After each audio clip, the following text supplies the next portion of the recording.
famoso franciscano, el cardenal Francisco Jiménez de Cisneros, que era el consejero de los Reyes Católicos.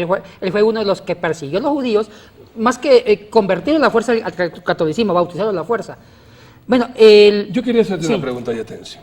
Y aquí es algo importante. Quisiera que me definas, por favor, la palabra concilio, que es de donde sale la doctrina católica dictada por el Papa conjuntamente con sus cardenales. ¿Y por qué razón al Papa nunca se lo ve abriendo la Biblia y leyendo la Biblia? ¿Por qué siempre se ve en las misas y en los rituales que es otra persona que lee la Biblia, pero cuando él tiene que dar un mensaje, sale es con libros o sale con hojitas como que si fuera un mandatario o un político, leyendo algo que se le da y no sale con la palabra de Dios? ¿Me quieres decir, Yatensi, que el catolicismo fue fundado en deseos y en necesidades propias de un ególatra y no basado en la palabra de Dios? Mire, usted hizo una buena pregunta, que es un concilio. Un concilio también es parte neurológica, parte importante y esencial de la Iglesia Católica hasta el día de hoy. El concilio es como un sínodo, una gran asamblea presidida y convocada por el sumo pontífice, el Papa, donde convoca a los obispos, cardenales y otros líderes religiosos católicos para formular posturas doctrinales de esencia. O sea, que es el concilio que tiene el poder para cambiar doctrina o para tener buenas nuevas doctrinas, y en todas las facetas. El primer concilio que se convocó fue en el año 325 después de Cristo por el mismo emperador Constantino, usando a los líderes eclesiásticos de Constantinopla, de Alejandría, de Jerusalén y también al obispo de Roma. Y Constantino los convocó a la fuerza. ¿Sabe por qué los convocó? Los convocó para formular las nuevas doctrinas de la Iglesia Católica Romana Imperial. ¿Nombre católico de dónde sale? Bueno, es un término latino que significa universal. ¿Quién lo inventó? Bueno, ahí mismo con Constantino. No, fue antes. Ya Ignacio de Antioquía fue un padre de la Iglesia del año 113, que es un gran hombre, un hombre santo en el buen sentido de la palabra. Él escribió 7 cartas y habla que la Iglesia es universal. O sea, el término católico en sí no es malo, porque es un término latino que significa universal. Claro. El problema es la Iglesia de Cristo. Universal. Universal. Pero el problema es la orientación que se le dio. Entonces, mire, ahí Constantino, con ese concilio se decreta que María es la Madre de Dios. El concilio de Nicea. ¿Me estás diciendo que un hombre decretó eso? No, él lo convocó, lo decretaron los teólogos, obispos de ese concilio. ¿Basado en qué? Bueno, aquí hay un problema muy serio y si vale la pena comentamos un poquito sobre esto.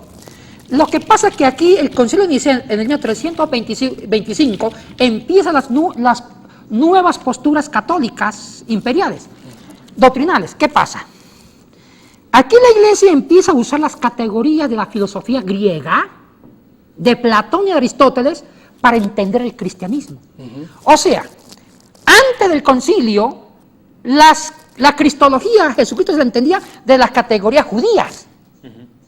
Pero con el Nicea, sacan las categorías judías, usan las categorías griegas, aristotélicas y platónicas para entender a Cristo. Y aquí nace el tema de la transubstanciación, que va a ser más posterior, nace el tema del purgatorio.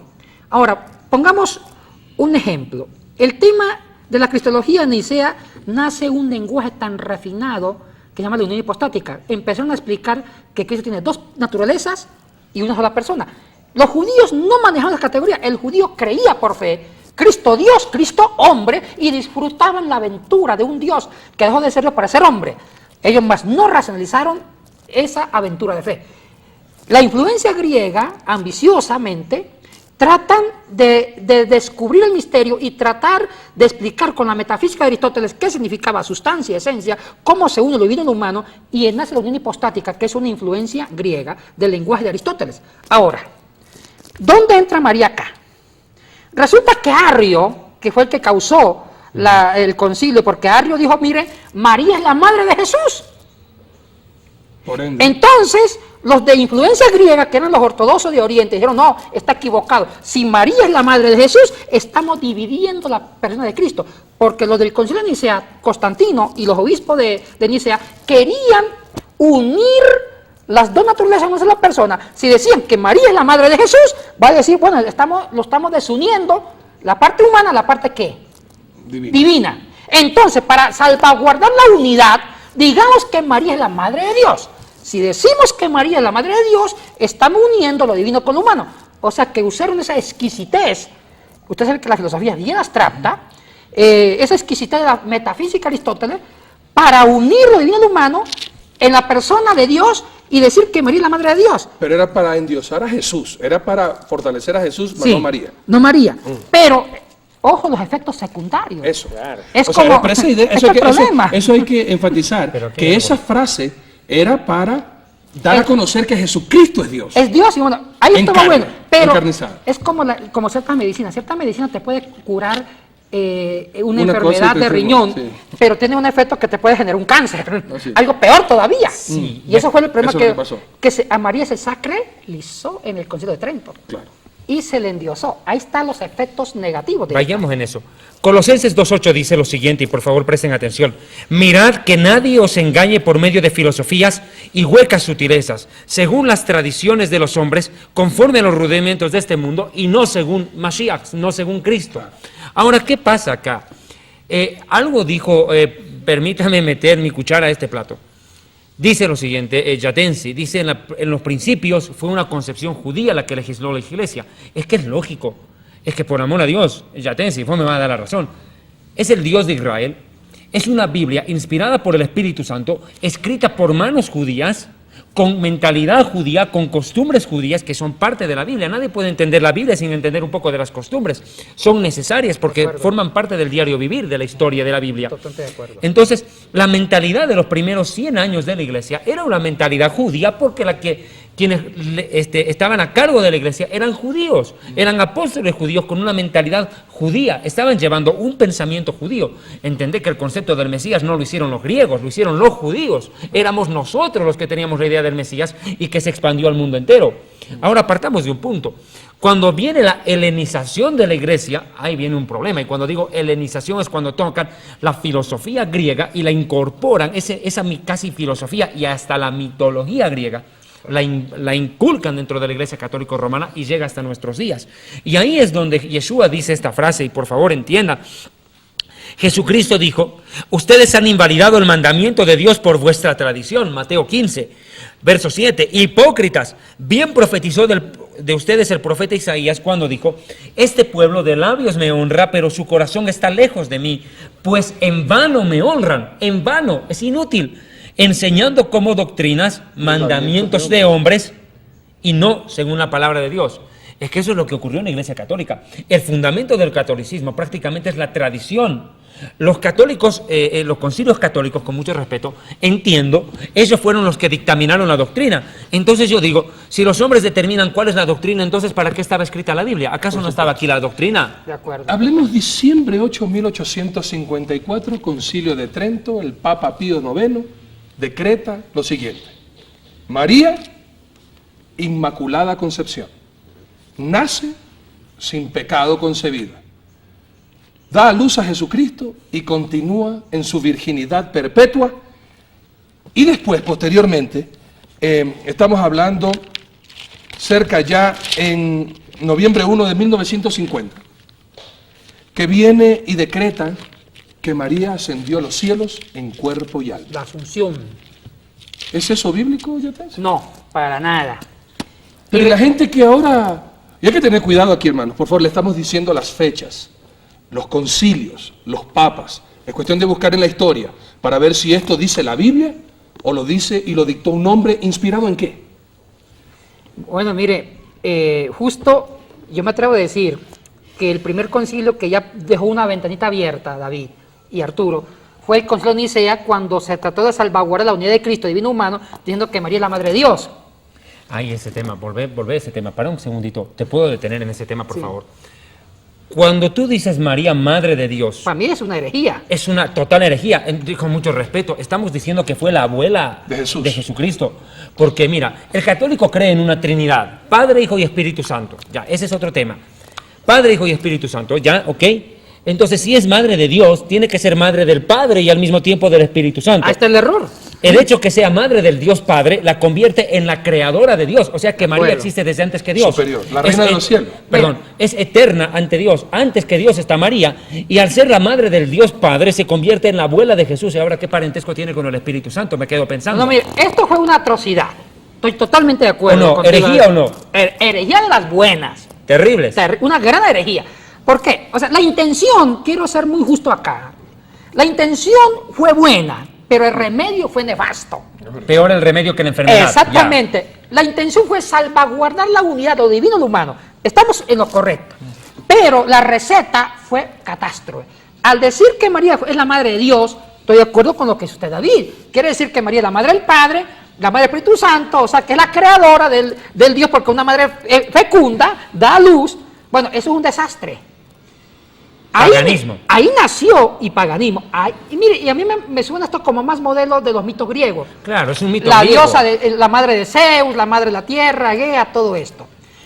Aquí nace todo el atropello doctrinal. Los otros concilios siguen la idea de Nicea, y el concilio también de Trento, hacia 1545-1563, ya decreta a María como digna de veneración. O sea, no adoración, sino veneración. Y explicaron que veneración es respeto, pero no adoración. Pero el católico sencillo confundió la veneración con la adoración y empieza el pueblo católico a sacralizar a María. Y la asunción es una doctrina muy reciente que dice que María no pudo quedarse, que su cuerpo no se corrompió. O sea, que trataron de que María imita a su hijo en la resurrección. La diferencia es que a María no la resucitaron, sino que muertita, los ángeles la llevaron al cielo, que se llama la doctrina de la asunción. Ahora, No fue ella por sus propios medios, sino que no, los ángeles la llevaron. La llevaron. Ahora, ¿por qué esta doctrina así? Lo que pasa es que ellos ya habían sacrificado tanto a María, que María no se puede quedar en un cementerio pudriéndose, ya que su hijo resucitó. Entonces también mandemos a María con cuerpo y alma al cielo. Mandemos. Mandemos. Y decretan por concilio. O sea, que los concilios tienen un Invento poder, yo. los concilios tienen un poder más fuerte que la Biblia misma. Pero mira, Por ahora, decreto. por podemos decreto. decir algo. Por decreto. Por decreto. Pero mira, aquí hay algo que Declara- hay que darle crédito a los católicos, a mis amigos católicos, que espero que esto les esté llegando como luz a ustedes, no para confundirlos, sino para que, como dijo Yatensi, sea motivado a investigar, a ver si ciertamente es lo que estamos diciendo es verdad o también nosotros estamos mintiendo. Hay muchas cosas y muchas tradiciones ahora actualmente en los católicos que suenan bien pero que no son bíblicos. Por ejemplo, hay algunos católicos que nos dicen, pero ustedes los evangélicos dan pena, tienen padre pero no tienen madre. Nosotros los católicos tenemos padre y madre. Suena bien, suena lógico, Claro. pero ¿es eso bíblico? No. ¿Tiene María algún poder para poder interceder por nosotros, al igual que los santos, para interceder por nosotros? No. Mire, yo a María la respeto mucho como un modelo de mujer. Los evangélicos respetamos a María, porque nuestra Jesucristo no hermana. nació del aire. Es nuestra Eso sí hermana. queremos dejar bien claro.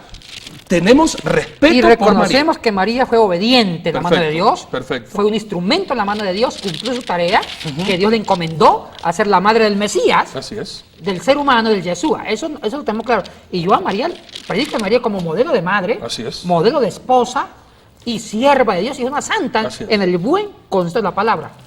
Ahora, la Biblia es clara. La Biblia es monoteísta. Un solo El Dios. judaísmo se diferenció de otras religiones que eran politeístas. Así es. Abraham predicó el monoteísmo. Para cada... y los Monoteísmo, dioses... explica ese término para la gente que no Monoteísmo entiende. es un único Dios, ¿Y politeísta? único y verdadero. Politeísta significa poli, varios dioses. Perfecto. Y los pueblos circundantes a Israel, y usted lo sabe muy bien, David, eran pueblos que adoraban a los dioses astros. En la Mesopotamia, donde provino Abraham. Entonces, ¿qué pasa? Uno de los aportes reveladores del judaísmo fue desmitificar el concepto de Dios, porque antiguamente Dios era figura natural, era el dios sol, dios luna, y las antiguas, inclusive religiones precolombinas, creían que los astros eran divinos. O los animales eran O los dioses. animales. Entonces, ¿qué hizo el judaísmo en la relación divina? desmitologizó, dijo, Dios está por encima de los astros y de la creación. Dios es un absoluto y uno solo, ¿ves? Ejat. No permite otro, sino que es el único y verdadero. Claro, y ahí está nuestro credo. Shema Israel, Adonai Eloheinu, Adonai Echad. Escucha Israel, el Señor nuestro Dios uno es. Exactamente. Ese es el credo de Devarim 6.4, Deuteronomio 6.4, es el credo de la fe judía, el Kriyat Shema, la recitación del Shema. Totalmente de acuerdo. Pero aquí hay algo, Yatensi, partamos de un punto, no quiero acelerar tanto en esto, siento que estamos saltando un punto.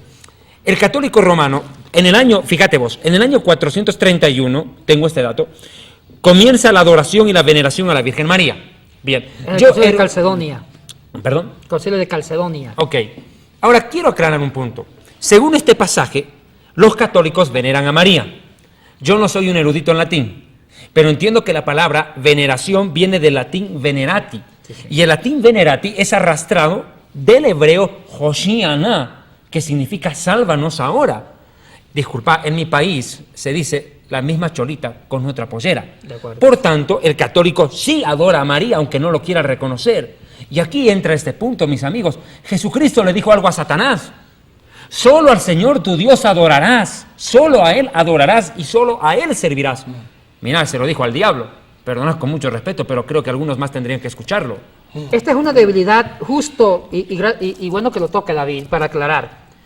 En los decretales católicos romanos sí dan una diferencia entre adorar y venerar, pero la diferencia es tan raquítica que en la práctica no hay diferencia. Es una excusa para seguir haciéndolo. Para mí es un juego de términos, juego de palabras. Claro.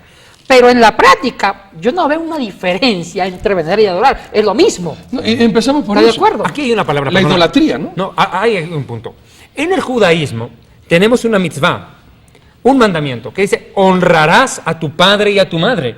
La palabra honrar tampoco había sido venerar, porque cuando el judío venera a su padre comete idolatría. Claro. Nosotros honramos. ¿Y qué quiere decir honrar? Atenderlo, hacerle feliz, proveer lo necesario para que subsista, que no desfallezca, que si está en nosotros el sostenerlo, debemos hacerlo, porque tarde o temprano nosotros nos convertimos en padres de nuestros padres y tenemos que cuidarlos, así como ellos cuando nacimos nosotros. Ese es el concepto de honrar padre, pero en ningún momento entra en la mentalidad judía que honrar es venerar y que venerar es para el hombre. Eso es algo propio de Dios. A Elohim, solo a Elohim usted puede venerar y adorar, no a nadie más. Pero hay otro punto acá, Yatensi. Hace un cachito mencionaste, dijeron esto, que el poder intercesor de la Virgen María. Yo entro a este punto doctrinal y clave con mis amigos católicos. Es que acá hay algo que nos separa con los católicos y se llama verdad. Nada más y nada menos que la verdad nos divide. Acá no es un problema de religión, es el problema de verdad o mentira. Punto, se acabó. Los católicos romanos sostienen esto. Escuchen. Santa María, Madre de Dios, ruega por nosotros pecadores, ahora y en la hora de nuestra muerte. Amén. Bien, ruega por nosotros. Ahora fíjate lo que viene ahorita. Dios te salve María. Ahora, ¿quién salva a quién? ¿Qué problema, Yatensi, no? ¿Quién salva? Dios te salve María. Llena eres de gracia, el Señor es contigo. ¿Cómo si ella es llena de gracia, no es salva? Cuando la Biblia dice que por gracia somos salvos. No por mérito, sino por gracia. Y si ella es llena de gracia, ¿cómo es que no se salvó? Cuando la misma María, en Lucas 1:46, mira, escucha lo que dice la Virgen María, escucha. Miriam dice, esta mujer de origen judío, Miriam, dice, 1:46 de Lucas, engrandece mi alma al Señor y mi espíritu se regocija en Elohim, en Dios, mi Salvador. Escucha la declaración de Miriam o María. Mi Salvador lo declara Dios. Ella no puede salvar a nadie porque ella misma confiesa con su propia boca que necesita de un Salvador. Ahora perdonad. Hay que ver que el rosario fue inventado en el siglo XIII por Domingo de Guzmán. Y justo aquí hay muchos errores teológicos garrafales. Sí, hay algo más que María quisiera.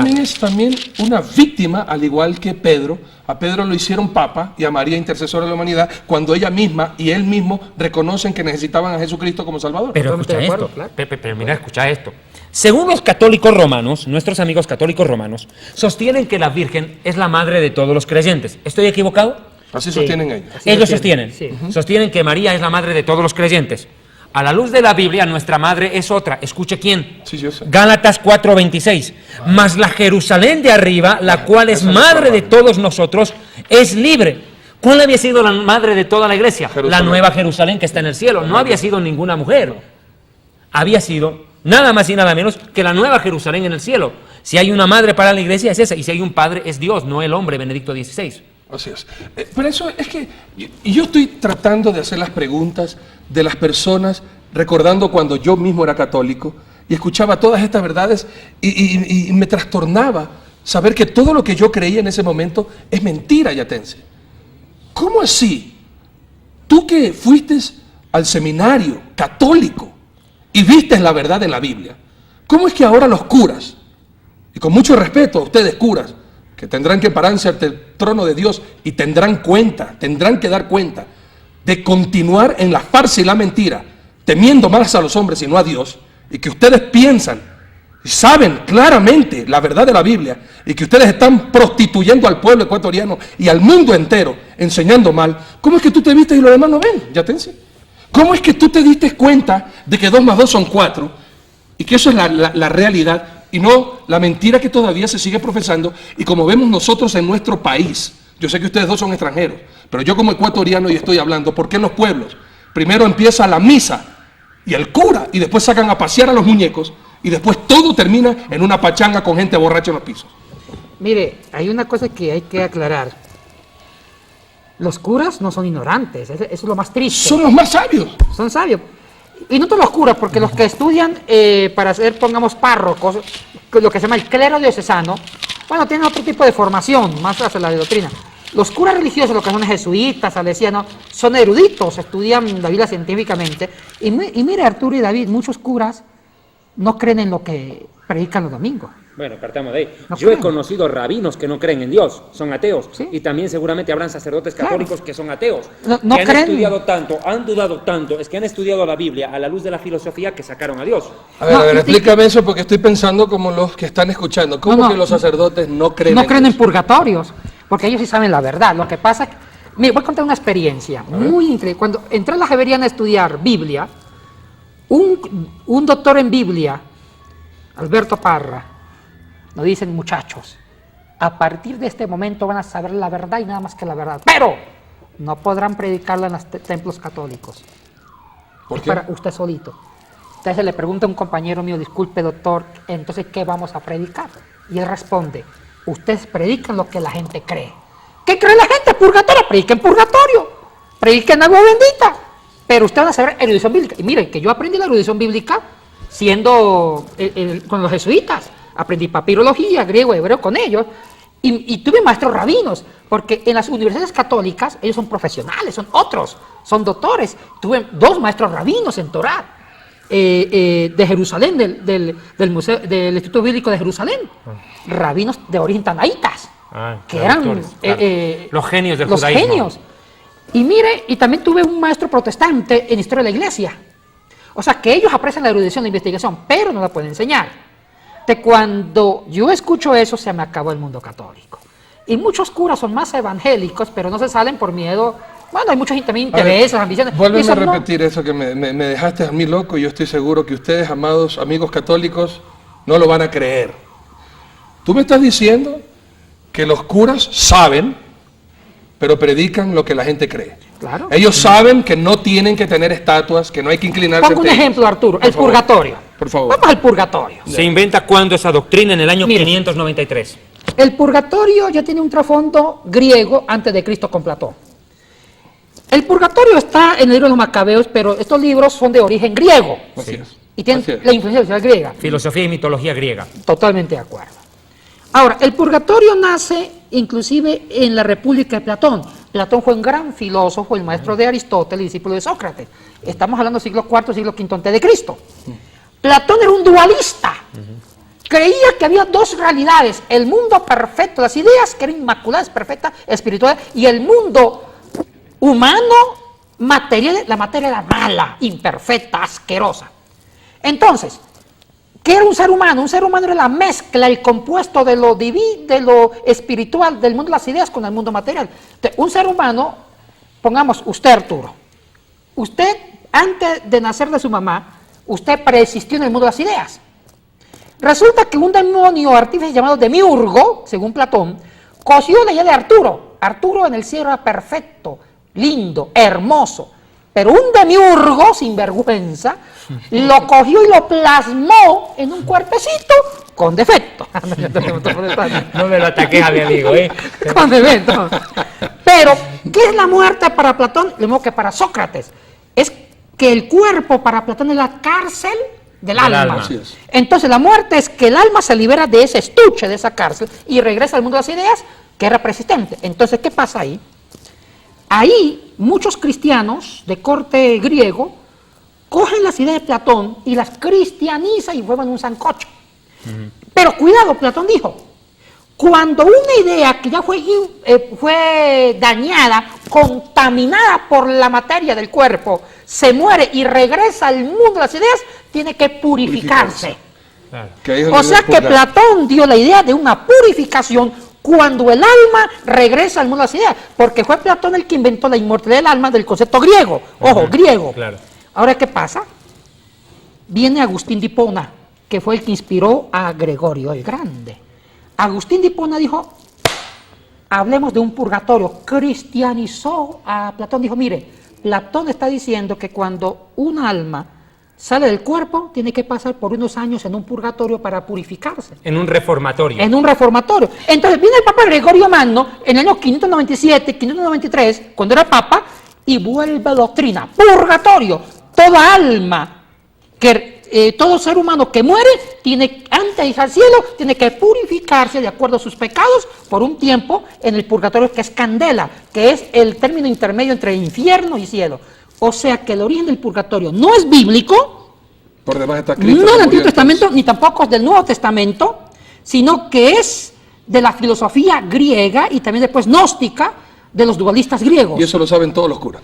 Eso lo saben todos, o sea, Y entonces eso que dice que para que pueda salir del purgatorio las misitas y todas las otras eso ya, rogativas y caritativas. eso ya es parte de una tradición que ya ni se razona. Es una tradición que se pone por inercia, más no hay razón. Y los curas a veces hasta forman chistes. Mire, el Leo de difunto es un buen negocio porque nos pagan por sacar almas al cielo, o sea. Se perdió entonces el romanticismo y el amor a Dios. Mire, lo más triste es que cuando convertimos el cristianismo como religión y la religión se convierte en un negocio o en un poder del ¿Sería Estado. eso una secta entonces? Bueno, se apunta a eso. Bueno, lo que dijimos en el anterior programa. Secta no es lo que se aparta del catolicismo, como quisieron hacer creer. Secta es lo que se apartó de la Biblia. De la verdad. Y acá estamos viendo que es de la verdad de la Biblia, porque la Biblia es la verdad. Es que hay una cosa es tener la razón y otra cosa creo que es tener la verdad. La razón la pueden tener ellos en algunas cosas, pero la verdad profunda está en la Biblia y ellos ya dejaron la Biblia hace mucho tiempo. Ahora, aquí hay un punto que a mí me preocupa y me llama la atención. Apocalipsis capítulo 17 habla de una mujer, la llama ramera. Y es una descripción bajo el título de Babilonia. Todos los estudiosos de la Biblia coinciden que el Apocalipsis 17 es una descripción palpable de la Iglesia Católica Romana. Listo. ¿Por qué la llama Babilonia? Bueno, por lo que significó Babilonia en la antigüedad. Prostitución, un sincretismo de muchas religiones, Confusión. falsedad moral, falsedad espiritual, confusión, todo esto. O sea, el término Babilonia siempre es una forma de parafrasear algo que no está bien, algo que es confuso. Claro, confusión. Aquí hay un punto que también me llama la atención, y permítame ser claro en esto. Los católicos romanos, cuando tú les estás predicando la Biblia, te dicen esto: no, yo creo en Dios a mi manera, no me moleste. Bueno, el problema de estos amigos es que en nombre de su religión rechazan a Dios. Cometen el mismo error que cometieron mis hermanos judíos cuando Yeshua vino. No, esto no está conforme a la tradición, no es conforme a lo que nos dijeron, fuera. En nombre de la religión rechazan a Dios. Otro detalle, dicen, yo creo en Dios a mi manera. Yo le pregunto a usted, ¿y usted quién se cree para creer a su manera? Uno tiene que creer conforme a lo que Dios dijo. Imagínese que yo juegue fútbol con la mano, me la lleve la pelota con la mano. Y me dice, ¿qué? Eso es falta, eso no vale. No, es que yo estoy jugando fútbol a mi manera, Arturo. Nadie puede jugar como le da la gana. Hay reglas que me dicen cómo jugar. Y me dicen que el fútbol es con los pies y el único que agarra con las manos es el arquero. Pásate la luz roja porque te da la gana, a ver qué te pasa. Claro, y entramos en eso, exacto. Pásate la luz roja porque te da la gana y conduces como a ti te da la gana y a tu manera. A tu manera. Claro. Como dice Frank Sinatra, y si viví y si morí fue a mi manera. Pero nadie puede creer a su manera. Uno tiene que creer a la manera de Dios y la manera de Dios está aquí en su santa palabra. Yo no puedo poner las reglas a Dios. Pero entonces aquí yo tengo una pregunta. ¿La Biblia católica no dice lo mismo que la Biblia protestantes según la tradición y no hablamos de eso. ¿Hay alguna diferencia? Esa es pregunta clave para hacer la traslado a Yatensi, que fue sacerdote católico, y que por favor nos aclare si la Biblia católica es diferente a la de vos. Y si no es diferente, ¿por qué entonces la Biblia católica dice una cosa y la gente católica hace totalmente lo contrario de lo que dice la Biblia católica? Yatensi? ¿Por qué se dice una cosa, dice la Biblia una cosa y se hace otra, por favor? Mire, hablemos aquí de los concilios que canonizaron, decretaron los libros canónicos. Primero, que hay dos listados de libros canónicos. ¿Qué es un canónico? Viene la palabra griega kané, que significa medida o caña. Los libros que son autorizados para leerlo como inspirados.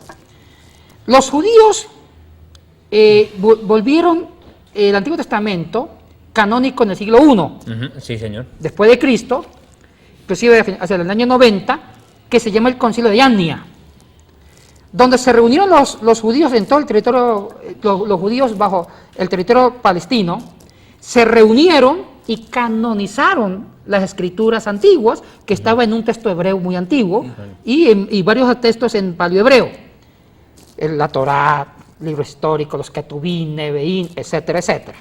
Tanakh. La Tanakh, exacto. Toda la Biblia del Antiguo Testamento. Sí, señor. Pero resulta que habían otros judíos de habla griega, en Egipto, en Alejandría. Exacto. Entonces los judíos de habla griega dijeron, cuidado un momentito. O sea que los únicos judíos son de habla aramea, de trasfondo hebreo, que están en toda esta región. Y nosotros que estamos en la diáspora no tenemos ningún poder. Estos judíos no sabían arameo ni hebreo, sabían solamente ya griego. Los judíos alejandrinos. 100 años después, dijeron los rabinos de habla griega en Alejandría, ahora nos toca a nosotros formar nuestro propio canon. Y el canon que vamos a formar van a ser los libros escritos por judíos de influencia griega. Se reúnen. Pero hicieron algo bueno, que hay que también reconocer. Aceptaron el primer canon de los judíos hebreos. En el Concilio de Annia. Sí, no se anuló, pues. Sí, no lo aceptaron. Pero sumemos otros libros. Sumemos los libros que fueron escritos en griego. Los apócrifos. Exactamente, los apócrifos, que fueron escritos bajo el gobierno de los reyes griegos seleucidas. Claro, con los Seleucidas. Ptolomeos y Seleucidas. Ptolomeo y Seleucidas. Que ya sabían griego. Entonces, entra Tobías, Macabeos, Judith, Esther, etcétera. Daniel 2. Daniel, la otra parte de Daniel. Baruch. Eclesiástico. Entran todos estos libros. Y estos libros tienen un trasfondo netamente griego, que es una mezcla del judaísmo desde la perspectiva griega. O sea, ya se perdió el propio judaísmo puro. Es que eso es lo que pasó, y aquí va una explicación. Aquí hay que tomar algo en cuenta, y si me permites dar este aporte. No, claro. Nosotros los judíos respetamos el libro de los Macabeos, por amor a Dios. Historia. Para nosotros no solo es historia, es un milagro.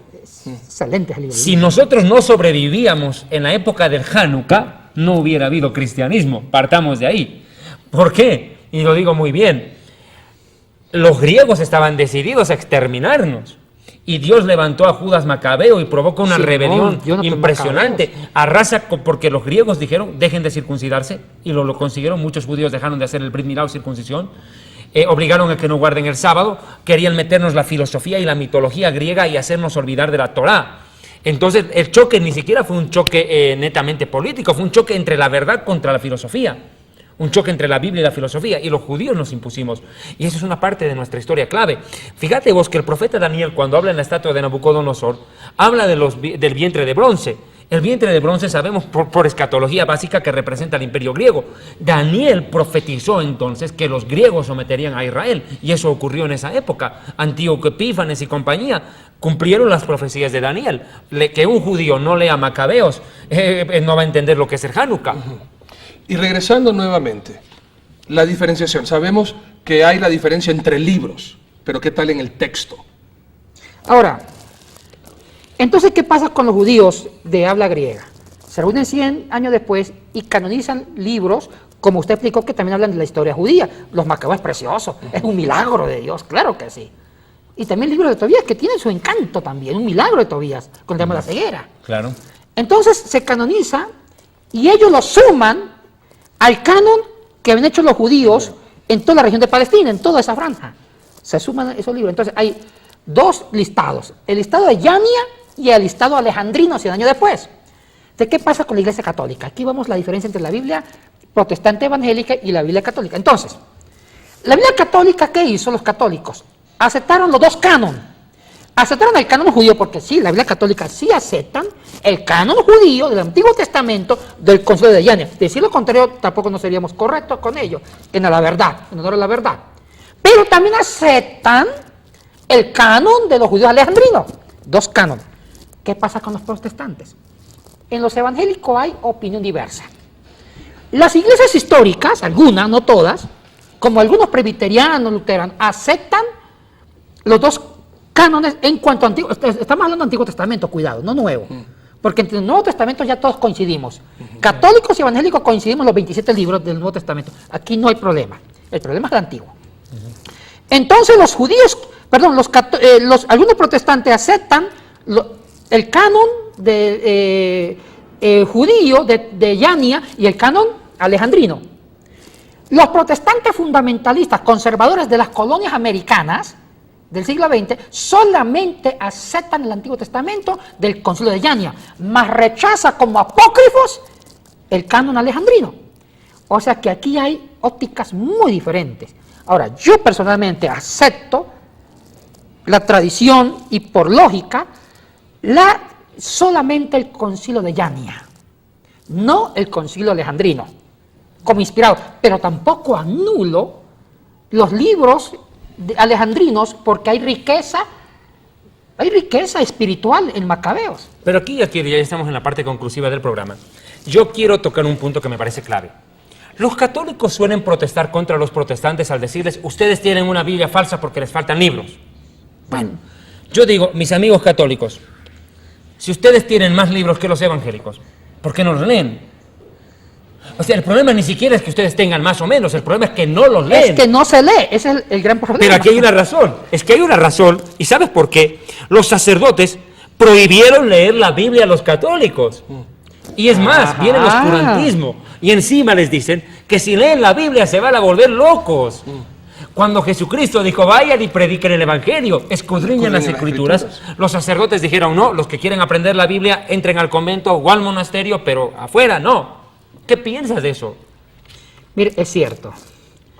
La Escritura no fue una libre interpretación, fue una reserva única para los clérigos, los sacerdotes. El pueblo no podía leer la Biblia. Ni entender las Ni misas. entenderla, porque la Biblia solamente fue traducida al latín, a la lengua sacra. El latín se volvió la lengua sacra por varios siglos por la Iglesia Católica Romana. Cuando en honor a la verdad la lengua sagrada es el hebreo. Exactamente. Entonces, ¿qué pasa posteriormente? Los que precedieron la Reforma, protestantes anteriores a Lutero, clandestinamente traducen del latín al inglés, al español, a las lenguas vernáculas. Y gracias a Dios que la Reforma protestante nos ayuda a traducir la Biblia primero del latín al alemán, Claro. al inglés, al español. Y esto fue una bendición, porque uno de los puntos esenciales de la Reforma protestante es que la Biblia sea el único concilio, decreto que debemos seguir, lo revelado en las Escrituras. La única autoridad. La única Mira, autoridad. En el año 1129, la Iglesia Católica Romana prohíbe la lectura de la Biblia a los feligreses. Segundo detalle, aquí quiero que tomen en cuenta. Yeshua dijo las mismas palabras de Moisés. No solo de pan vivirá el hombre, sino de toda palabra que sale de la boca de Dios. Entonces, ¿qué entendemos por esto? Que todo ese tiempo del oscurantismo, de la historia, los católicos vivieron sin alimentarse de la palabra de Dios. ¿Sabe lo que es eso? Un crimen espiritual. Matar de hambre espiritual a la gente que necesitaba escuchar de Dios. Es que el problema es acá y lo decimos clarito. Por favor, no tenemos nada en contra de los católicos. Claro. Lo que estamos haciendo en este programa es contar un poco de la historia, de cómo surgió la Iglesia, cómo surgió el Vaticano, cómo surgió el papado y tantas otras cosas más. Una cosa que me llama la atención, y ya para cerrar el programa, la palabra Vaticano proviene de la palabra latín vaticinium, Sí. es hechicería o adivinación. ¿Por qué toman esa palabra cuando es algo que Dios prohibió en la Biblia? Dice, no consultes hechiceros, agoreros, brujos ni magos, porque es abominable contra Dios. La palabra Vaticano viene del latín vaticinio, hechicería. ¿Por qué? Bueno, une la palabra vaticinio con lo profético. O sea, tratan de darle el sentido del Vaticano como una religión profética. Pero profecía no es lo mismo que adivinanza. Exactamente, pero lo malentendieron O lo torcieron a propósito. o lo torcieron a propósito como una forma inclusive de vaticinar el futuro en nombre de Cristo y de Dios. ¿Y qué mejor que tratar el futuro para tratar a la gente, someterla? O sea, la Iglesia Católica. Pensó. Amigos Y televidentes. sobre todo, mire, para mí el maestro del catolicismo antiguo se llama Gregorio el Grande. Por ejemplo, le dicen Manum el ¿Y Grande. dónde estará ahorita? Bueno, eso sí le compete a Dios responder esa pregunta. Bueno, Arturo, Yatensi, para mí ha sido un honor compartir con ustedes. Gracias a usted. Este David. programa, Yatensi, continúa. Continúa. Continuará. Amigos televidentes, Que nos llamen, para cerrar el parte final, agradezco a todos los hermanos y amigos que asistieron a la campaña en la iglesia del Batán. No había campo. Esperemos en una próxima oportunidad hacer una campaña que permita aglutinar mayor cantidad de hermanos para la gloria de Cristo. Si usted es católico y nos ha visto en este programa, yo le invito a hacer esto. Entregue su vida a Jesucristo. Y entre la religión y la Biblia, escoja la Biblia porque simplemente no hay nada que dudar. La Biblia es la palabra de Dios. La religión es la obra de los hombres, supuestamente en nombre de Dios, pero para beneficio propio muchas veces. Muchas gracias. Muy bien. Únicos distribuidores autorizados. Distribuir con este ministerio, hágalo a la siguiente cuenta bancaria: